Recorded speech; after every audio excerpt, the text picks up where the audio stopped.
Hello friends, welcome to Sahi's healthy kitchen blogs. ఇవాళ ఒక మంచి healthy snack recipe, dinner recipe, breakfast recipe అనుకోండి.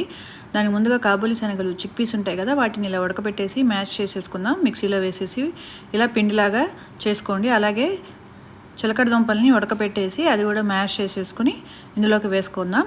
అలాగే ఇందులోకి మనం కొద్దిగా బియ్యపిండి వేసుకుందాం. టెక్స్చర్ కోసం చక్కగా ప్యాటీస్ అవి విడిపోకుండా చక్కగా వస్తాయన్నమాట. అలాగే ఉప్పు, కారం, కొద్దిగా జీలకర్ర, అలాగే ధనియాల పొడి, కొద్దిగా జీలకర్ర పొడి, చాట్ మసాలా, గరం మసాలా ఇలాంటివి కొద్దిగా జస్ట్ టేస్ట్ కోసం వేసుకుని ఇలా ప్యాటీస్ అల్లి ప్రిపేర్ చేసేసుకుని ఎయిర్ ఫ్రైయర్లో కొద్దిగా ఆయిల్ వేసేసి మనం రెడీ చేసుకున్న ప్యాటీస్ని ఇందులోకి పెట్టేసుకుని ఒక 200 డిగ్రీ సెంటీగ్రేడ్లో మనం 20 మినిట్స్ కనుక కుక్ చేసుకున్నామంటే టేస్టీ టిక్కీస్ రెడీ అయిపోతాయి. చిక్పీ టిక్కీస్ చాలా టేస్టీగా ఉంటాయి. Must try.